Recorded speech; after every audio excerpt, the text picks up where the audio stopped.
সম্মানিত দর্শক এবং শ্রোতাবৃন্দ, আমি যশোরী বাংলাদেশি সেবা পার্টির পক্ষ থেকে আপনাদের সকলকে জানাই আসসালামু আলাইকুম রহমতুল্লাহ। যে বিষয়টি নিয়ে কথা বলবো সেটি হলো মেয়েদের কপালে টিপ লাগানো, মাথায় সিঁদুর লাগানো, ঠোঁটে লিপস্টিক এবং নখে নীল পলিশ, এমনকি সব রকমের প্রসাধনী সামগ্রী ব্যবহার করা কোরআন মতে জায়েজ কিনা, আর পুরুষের রেশমের কাপড় পরা হালাল কিনা। এই লেকচার থেকে আপনারা জানবেন মেয়েদের টিপ, সিঁদুর, লিপস্টিক, নেইল পলিশ এবং সব রকমের প্রসাধনী সামগ্রী থেকে শুরু করে পুরুষের রেশম কাপড় পরা সহ নারী পুরুষের সব রকমের সাজসজ্জার উপকরণ, স্টাইল, ফ্যাশন শতভাগই হালাল। যারা হারাম করেছে তাদেরকে আল্লাহ রাব্বুল আলামিন হালাল হারাম করার অধিকার দেননি। তাদের ব্যাপারে কোরআন যে কথাগুলি বলেছে আমি আপনাদের সামনে প্রথমেই শোনাব। ধর্মের যারা ব্যাপারী রয়েছে, ধর্মের ব্যাপারীরা কি করে? তারা তাদের ধর্মকে টিকিয়ে রাখার জন্য হরেক রকমের ফতোয়াবাজি করে। আর এ শুধু মুসলমান 135টি ফিরকার যে ধর্ম রয়েছে শুধু এদের ভিতর না, হিন্দু, বৌদ্ধ, খ্রিস্টান, ইহুদি, মাজুসি, এদের সকলের যারা পরিচালক রয়েছে সবার মধ্যে পাওয়া যায়। তা আমরা যখন কোরআনের 16 নম্বর সূরা নাহালের 116 নম্বর আয়াত পড়ি, তখন সেখানে বিশেষভাবে আল্লাহ রাব্বুল আলামিন কি শিক্ষা দিচ্ছেন সেটি আমাদের জানতে হবে। আল্লাহ বলছেন, ওয়ালা তাকুলু লিমা তাসিফু আলসিনাতুকুমুল কাযিব হাযা হালালু ওয়া হাযা হারাম লিতাফতারু আলাল্লাহিল কাযিব ইন্নাল্লাযীনা ইফতারুনা আলাল্লাহিল কাযিবা লা ইফলিহুন। আর তোমরা বলতে যেও না ওই সব মিথ্যা কথা যা তোমাদের মুখে এসে যায়, এটা হালাল আর ওটা হারাম, এই বলে আল্লাহ তাআলার উপর মিথ্যা আরোপ করবে না। এ কথা সত্য সুনিশ্চিত, যারা আল্লাহ তাআলার উপরে মিথ্যা আরোপ করে, মানে আয়াত বিরোধী মুফতি সমাজ, তারা সফলকাম হবে না। এটি আমাদেরকে মনে রাখতে হবে। তাহলে যত্রতত্র আপনি ফতোয়া দিতে পারবেন না। এই ফতোয়া দেওয়ার অধিকার আল্লাহ রাব্বুল আলামিন আপনাকে দেননি। এবার আসুন 7 নম্বর সূরা আল আরাফ এর 31 এবং 32 আয়াত দুটিতে আল্লাহ বলছেন, ইয়া বানি আদম খুযু যীনাতাকুম ইনদা কুল্লি মাসজিদ ওয়া কুলু ওয়াশরাবু ওয়া লা তুসরিফু ইন্নাহু লা ইউহিব্বুল মুসরিফিন। শোনো হে আদম সন্তান, প্রত্যেক সাজদা করার সময় তোমরা নিজেদেরকে একটু সাজিয়ে নেবে, আর খাবে এবং পান করবে খুশি মতো, কিন্তু অপচয় করবে না, কারণ আল্লাহ অপচয়কারী দলকে ভালোবাসেন না। 32 আয়াতে বলা হচ্ছে, কুল, তুমি বলে দাও, মান হারামা জিনাতাল্লাহ, আল্লাহ নিজের বান্দাদের জন্য যেসব সুন্দর সামগ্রী তৈরি করেছেন, কুল মান হারামা জিনাতাল্লাহ আল্লাতী আখরাজা লিইবাদিহি ওয়াত তাইয়্যিবাতি মিনার রিজক। মানুষকে তুমি জিজ্ঞাসা করো আল্লাহ নিজে বান্দাদের জন্য যেসব সুন্দর সামগ্রী আর পবিত্র খাবারের রিজিক দান করেছেন, কে তা হারাম করেছে? কুল হিয়া লিল্লাযীনা আমানু ফিল হায়াতিদ দুনিয়া খালিসাতান ইয়াওমাল কিয়ামা কাযালিকা নুফাসসিলুল আয়াতি লিকাওমিন ইয়ালামুন। তুমি বলে দাও এসব জিনিস তো মুমিনদের পার্থিব জীবনের জন্য, এমনকি কিয়ামতের দিনেও নির্দিষ্ট থাকবে। আল্লাহ তো এমন করে আয়াতসমূহ সমজদার কওমের জন্য, বুদ্ধিমান কওমের জন্য বিস্তারিতভাবে বুঝিয়ে দিচ্ছেন। তো আল্লাহ নিজ বান্দা বান্দিদের জন্য সৃষ্টি করেছেন হরেক রকমের সাজসজ্জার জিনিস। তার ভিতরে কপালে টিপ দেওয়া, সিঁদুর লাগানো, লিপস্টিক, নীল পলিশ, মেকআপ সহ সাজসজ্জার জিনিস তৈরির উপাদান আল্লাহ তাআলারই দেওয়া, তার বান্দা বান্দিদের জন্য। কেননা এটাই তার ইচ্ছা, তার অন্যতম শ্রেষ্ঠ সৃষ্টি। মানুষ তাদের মস্তিষ্ক ব্যবহার করে তারই প্রকৃতিতে দিয়ে রাখা সকল কিছু কি করবে, ইউটিলাইজ করে সমৃদ্ধ করবে এই রবের শান্তির পৃথিবীকে। নতুন নতুন জীবনধারা এবং সংস্কৃতি উদ্ভাবন করবে। তবে তো আল্লাহ রাব্বুল আলামিন 16 নম্বর সূরা নাহলের 8 নম্বর আয়াতের শেষে কি বলছেন? এই আয়াত হলো ওয়াল খাইলা ওয়াল বিগালা ওয়াল হামিরা লিতারকাবুহা ওয়া জিনা ওয়া ইয়াখলুকু মা লা তা'লামুন।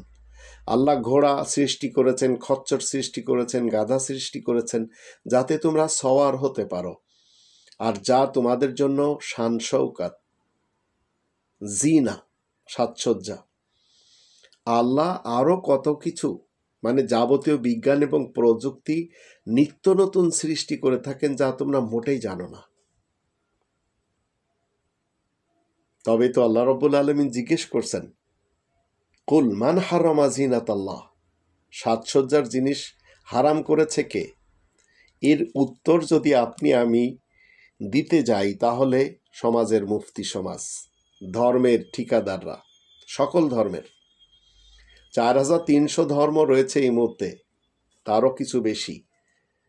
মুসলমানদের মাঝে রয়েছে 135 ফিরকা, আর এই 135 ফিরকার ফতোয়াবাজ মুফতি, মুহাদ্দিস, আলেম, পীর, বক্তা, হুজুর, জামানার ইমাম, মৌলবী সমাজ, এদেরই মতো ইহুদি খ্রিস্টানদের পোপ, ফাদার, রাব্বি এবং ধর্মীয় পণ্ডিতরা, হিন্দুদের ব্রাহ্মণেরা ফতোয়া দিয়ে সাজসজ্জার অনেক জিনিসকে হারাম করে রেখেছে।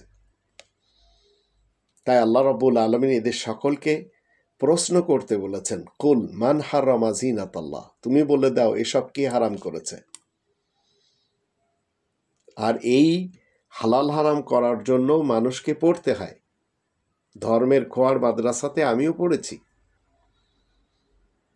ইহুদি খ্রিস্টানদের ধর্মীয় পণ্ডিতরা আল্লাহ তাআলার নামে মিথ্যা রচনা করে হালালকে হারাম আর হারামকে হালাল করে ফতোয়া দিয়ে মানুষের মনস্তাত্ত্বিক এবং বাহ্যিক জীবনকে নিয়ন্ত্রণ করে এবং তাদের প্রয়োজন মতো গ্রন্থ কি করে, বিকৃত এবং সম্পাদনা করে। আর মুসলমানেরা, শিয়া সুন্নি সালাফি হুজুরেরা সবচেয়ে বেশি। পাকিস্তানে যদি যান সেখানে আপনাদেরকে শেখানো হবে চিংড়ি মাছ খাওয়া মাকরু, গরুর ভুঁড়ি খাওয়া মাকরু। কিন্তু বাংলাদেশের মৌলবীরা চিংড়ি মাছ খাওয়া মাকরু বলবে? তারা তো আজান দিয়ে খায়। তো স্থানকাল পাত্র বেদে ধর্মের স্কলার যারা, এরা এতটা ভয়ানক হয়, রব্বানি বিধান এরা জানে না। তো বর্তমান ধর্মের স্কলাররা মানবরচিত হাদিস, ফিকা, ফতোয়া এসব দ্বারা আল্লাহ তাআলার কোরআনকে বাইপাস এবং ওভারটেক করে আল্লাহ তাআলার বিধান বিকৃত এবং সম্পাদনা করেই চলেছে। স্কলারদের অনেকেই বলেন দুনিয়াতে অনেক কিছু হারাম, কারণ এসব জান্নাতে হালাল হবে। এনারা যাচ্ছেন কিনা তার কিন্তু 0% গ্যারান্টি নেই। তাই আল্লাহ বলছেন স্পষ্টভাবে, কুল মান হারামা জিনাতাল্লাহ, মানুষকে তুমি জিজ্ঞাসা করো আল্লাহ নিজে বান্দাদের জন্য যেসব সুন্দর সামগ্রী আর পাক পবিত্র খাবার রিজিক হিসেবে দান করেছেন, কে তা হারাম করেছে? কুল মান হারামা জিনাতাল্লাহি আল্লাতী আখরাজা লিইবাদিহি ওয়াত তাইয়্যিবাতি মিনার রিজক।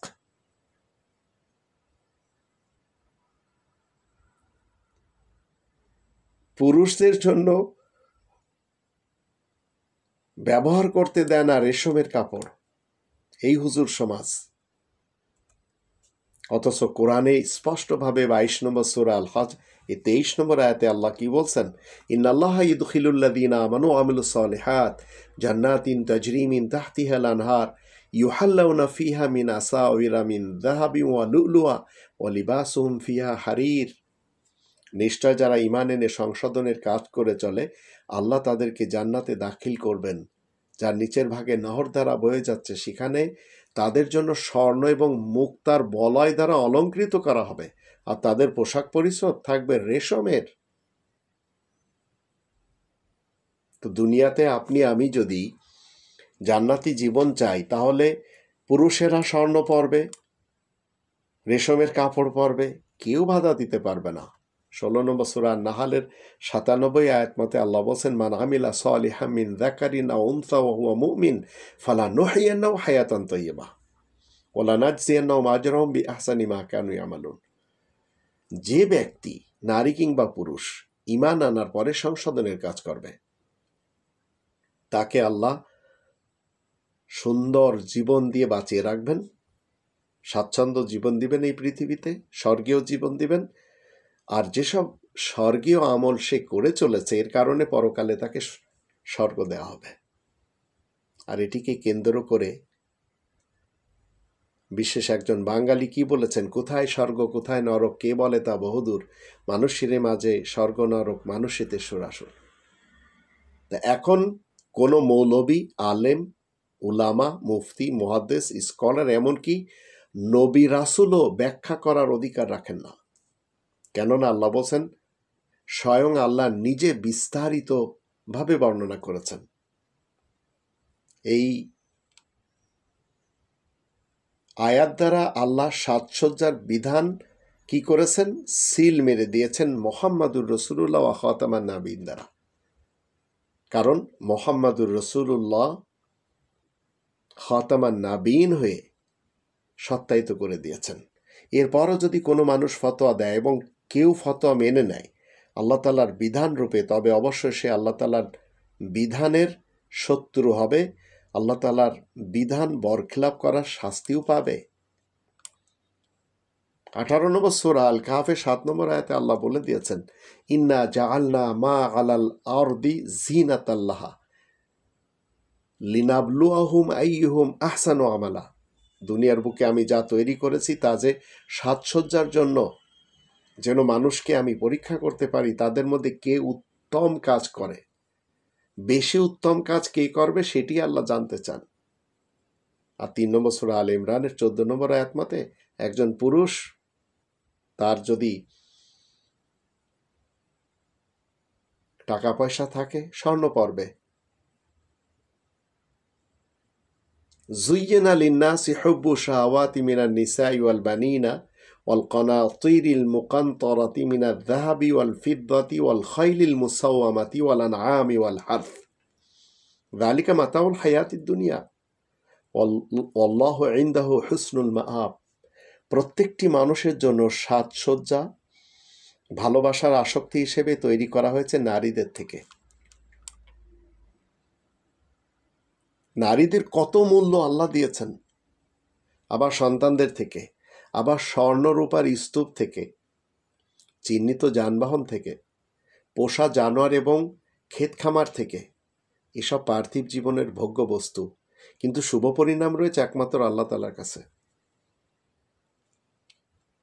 একজন বার্তাবাহক নবী, তারও অধিকার নেই পুরুষের জন্য স্বর্ণকে হারাম করা, পুরুষের জন্য রেশমের কাপড় হারাম করা, এসব অধিকার তো নেই। 66 নম্বর সূরা তাহরিমের প্রথম আয়াতে কি বলা আছে, ইয়া আইয়ুহান নাবিয়্যু, হে বিশেষ খবরদাতা, লিমা তুহাররিমু মা আহাল্লাল্লাহু লাক, তুমি কিভাবে সেই জিনিসকে অবৈধ ঘোষণা করবে, হারাম করবে যা তোমার জন্য হালাল করা হয়েছে। তাবতাগি মারদাতা আজওয়াজিক, নিজ সাথীদেরকেই সন্তুষ্ট করতে চাও তুমি। আল্লাহু গফুরুর রহিম, আল্লাহ কিন্তু বড়ই ক্ষমাশীল, দয়াময়। তো ইয়া আইয়ুহান নাবিয়্যু, বিশেষ খবরদাতা একজন নবী, এই চরিত্রের উপরে উপনীত 19 জনের কারোর এই অধিকার নেই হালাল হারামের ফতোয়া দেওয়া, কারণ এটি আল্লাহ দিবেন। আর যারা দিবে তাদেরকে আল্লাহ অন্তত জান্নাত দিবেন না, সেটি আমরা কোরআন থেকে নিশ্চিত হয়েছি 16 নম্বর সূরা নাহালের 116 নম্বর আয়াত থেকে। তো রবের বিশেষ খবরদাতা কখনোই কোরআনের বাহিরে বিধান দিয়ে হালাল হারাম নির্ধারণ করেননি। আর কোরআনের ভিতরে 19 জন নবীদের বিশেষ খবরদাতাদের নাম রয়েছে। এর বাহিরে কেউ নবী হতে পারে না। যদি কেউ দাবি করে মিথ্যা নবী। আর সেই 19 জনের নাম ইব্রাহিম, ইসহাক, ইয়াকুব, নূহ, দাউদ, সুলাইমান, আইয়ুব, ইউসুফ, মুসা, হারুন, জাকারিয়া, ইয়াহইয়া, ঈসা, ইলিয়াস, ইসমাইল, আলিয়াসা, ইউনুস, লূত, ইদ্রিস। তাহলে জানলাম যে বিধান দেওয়ার অধিকার স্বয়ং রবের বিশেষ বার্তাবাহক নবীর নেই। সেই বিধান দেওয়ার অধিকার পৃথিবীর কোনো মুফতি, মুহাদ্দিস, আলেম উলামা, পীর, বক্তা হুজুর, জামানার ইমাম, এদের তো থাকার প্রশ্নই আসে না। তো প্রকৃতপক্ষে নারীর পোশাক, সাজসজ্জা, আচরণের ব্যাপারে সমাজ সূচের মতো তীক্ষ্ণ হলেও পুরুষদের আচরণের ব্যাপারে সে জলের মতো নরম। অথচ দৃষ্টি, আচরণ, লজ্জাস্থান, শালীনতা রক্ষার আদেশ উভয়ের জন্যই আল্লাহ রাব্বুল আলামিন 24 নম্বর সূরা নূরের 30 এবং 31 আয়াত দুটিতে বিস্তারিতভাবে বলে দিয়েছেন। তো অনেক পুরুষ মেয়েদের শিক্ষায়, মেয়েদের ইনকামে এগিয়ে যাওয়া মেনে নিতে পারে না।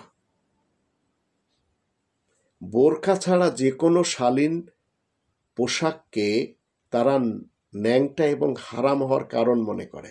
অথচ বোরকা ইসলামে নেই, মুখ ঢাকার কথা তো কোরআনেই নেই।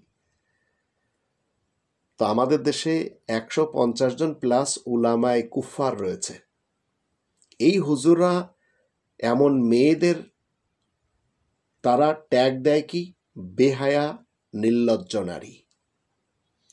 বেহায়া বা নির্লজ্জ নারী, এই ধারণাটি এই উলামায়ে কুফারদের দ্বারা তৈরি হয়েছে মূলত নারীর উপর সমাজের কর্তৃত্ব নিশ্চিত করার জন্য। এই মৌলবী সমাজ এগুলি করে। আর এদের যদি আপনারা মাহফিল শোনেন তো সবসময় দেখবেন কোনো না কোনোভাবে নারীকে ছোট করছে। একজন নারী মুখ ঢাকবে না, কোনোদিন ঢাকবে না যদি সে ইসলাম মানে। 19 নম্বর সূরা মারিয়ামের 26, 27, 28 তিনটি আয়াত থেকে আসুন আমরা জানি। 3 নম্বর সূরা আলে ইমরানের 42-43 আয়াত দুটি থেকে আমরা মারিয়াম সিদ্দিকাকে নারীদের নেত্রী হিসেবে খুঁজে পাই। ওয়াস্তফাকে আলা নিসাইল আলামিন। এই নারীদের নেত্রী যখন ঈসা রাসূলকে সাথে নিয়ে কওমের কাছে যায়, তখন কওম মারিয়ামকে 4টে দিক থেকে চেনে। সরাসরি ভাইয়ের দিক থেকে, বাবার দিক থেকে, মায়ের দিক থেকে। তাহলে নারীদের নেত্রী তিনি কি বোরকা পড়েছেন? কখনোই না। ফাকুলি অশাবি ও করি আইনা ফাইম্মা তারাইন্না মিনাল বাশারি আহাদান ফাকুলি ইন্নি নাযারতু লির-রহমানি সাওমান ফালা নুকাল্লিমাল ইয়াওমা ইনসিয়া। 19 নম্বর সূরা মারিয়ামের 26, 27, 28। ফাআতাত বিহি কওমাহা তাহমিলু ক্বালু ইয়া মারইয়াম লাকাদ জিতি শাইআন ফারিয়া ইয়া উখতা হারুন মা কানা আবুকি ইমরাআ সাও ওয়া মা কানাত উম্মুকি বাগিয়া। তো মারিয়াম কি করে? আল্লাহ বলছেন, এখন তুমি খাও, পানি পান করো আর তোমার চোখ দুটি ঠান্ডা করে নাও। তারপরে তুমি যদি কোনো লোক দেখতে পাও তাহলে তুমি বলবে, আমি তো রহমানের জন্য সওম তথা রোজার মানত করেছি, সুতরাং আজকে আমি কোনো লোকের সাথে কথা বলবো না। তারপরে ঈসাকে সঙ্গে নিয়ে তার কওমের কাছে গেলে কওমের লোকেরা বলে, হে মারিয়াম, সরাসরি তুমি তো এক অদ্ভুত কাণ্ডের সাথে এসেছো। তো সরাসরি মারিয়ামকে তারা চিনে ফেলেছে। মারিয়াম বোরকা পরা নেই। ইয়া উখতা হারুন, ওগো হারুনের বোন, ভাইয়ের দিক থেকে চিনছে। মা কানা আবুকি ইমরাআ সাও, তোমার বাবা তো আর বদ লোক না, বাপের দিক থেকে চিনছে। ওয়া মা কানাত উম্মুকি বাগিয়া, আর তোমার মা তো আর সতী না। তাহলে বোরকার ভিতরে যারা আবদ্ধ করছে আমাদের দেশের নারীদেরকে, এমনকি আমাদের দেশের এই কিছু মোতামিম রয়েছে কোরআন বিরোধী, তারা ধর্মের নামে মহিলা মাদ্রাসা তৈরি করে সেখানে তাদের হাত মোজা, মুখ ঢাকা, পা মোজা, মাথা ঢাকা, এগুলি সব শিক্ষা দিচ্ছে। তো সমাজের আরোপ করা দমনমূলক রীতিনীতির বিরুদ্ধে যে নারী সজাগ থাকে, যে একটু স্বাধীনভাবে বাঁচতে চায়, মৌলিক অধিকারগুলোর ব্যাপারে সচেতন থাকতে চায়, সে নারীকেই এরা বলে বেহায়া নারী। সমাজের চোখে তার সকল আচরণই বেহায়া। আর যখন আমরা বেগম রোকেয়ার ইতিহাস দেখি, আমাদেরই তো বাঙালি বোন, তার ইতিহাসে এইভাবে আমরা খুঁজে পাই। তো অনেক নারীরাও এখন নারীদের ভেতর বেশি বেহায়াপনা খুঁজে বেড়াচ্ছে। নারীরাও আবার পুরুষ সমান অধিকার চাচ্ছে। তো এসব বলি দীক্ষিত নারীরা একটু অপ্রচলিত সাজসজ্জা ও পোশাকের নারীর দেখা পেলেই জিহ্বা এবং হাত নিয়ে ঝাঁপিয়ে পড়ছে, আকার ইঙ্গিতে নসিহত শুরু করে দিচ্ছে। খারাপ চাহনির ভয়, বাজে কথা শোনার ভয়, মুরব্বির ভয়, জাহান্নামের ভয়, আসমানের ভয়, স্বামীর ভয়, তালাক খাওয়ার ভয়, চরিত্রে দাগ লাগার ভয় নিয়ে একটা মেয়েকে সাজসজ্জা করতে দেয় না, এমনকি বাইরে চলতেও দেয় না এই মোল্লাদের সমাজ। আর এই মৌলবীগুলি হচ্ছে ওলামাই কুফফারদের সদস্য। এত ভয় নিয়ে কোনো নারী কি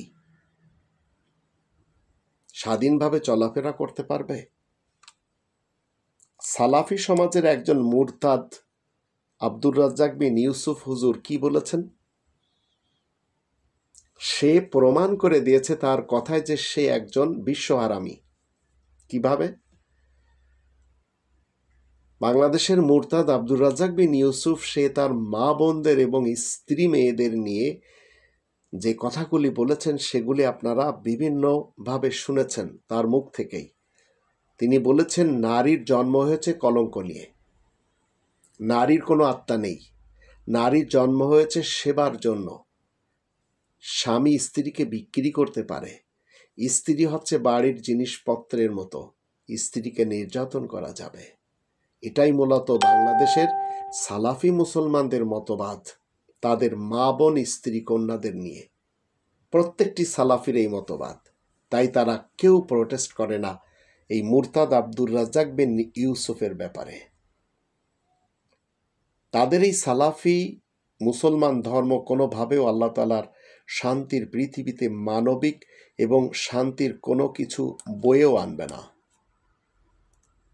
তাই এদের থেকে দূরে থাকার আমাদের চেষ্টা করতে হবে।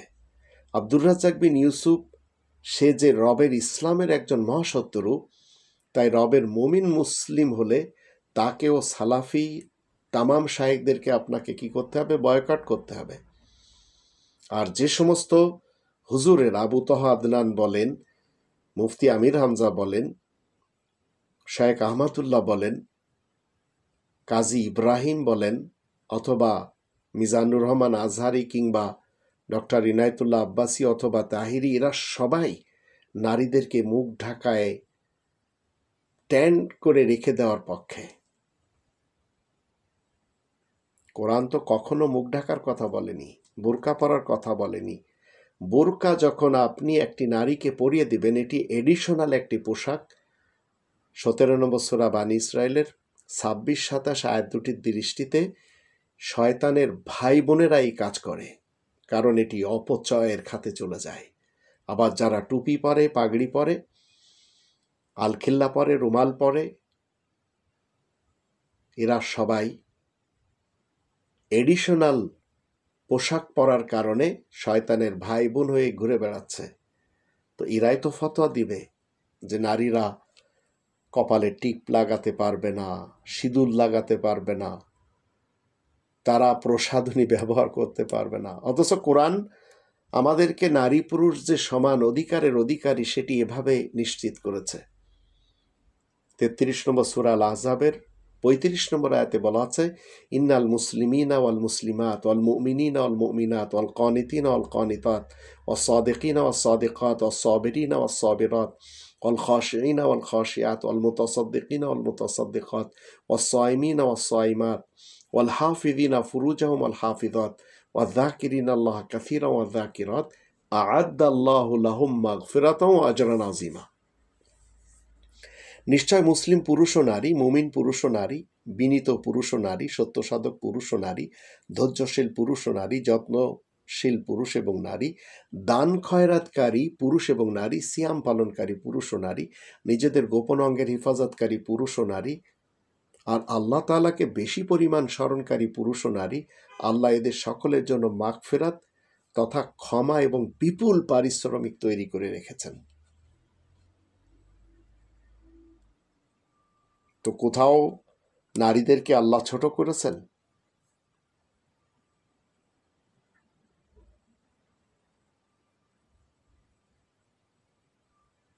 এইভাবে আমাদের দেশের নারীরা নির্যাতিত, তাই তাদেরকে মুখ ঢাকা বোরকায় চলতে হয়। কোনো ধরনের প্রসাধনী তাদেরকে ব্যবহার করতে দেওয়া হয় না ফতোয়াবাজদের কারণে, আর পুরুষেরা রেশমের কাপড় পরতে পারে না। এখন আপনারা চিন্তা করে দেখুন, আল্লাহ তাআলার বিধানের দিকে যাবেন না এই উলামায়ে কুফফারদের ফতোয়ার দিকে যাবেন? আল্লাহ আমাদের সবাইকে কোরআনের বিধান মেনে সাজসজ্জার ভিতর দিয়ে নিজেদের জীবন পরিচালনা করার তৌফিক দান করুন। ওমা আলাইনা ইল্লাল বালাগুল মুবিন।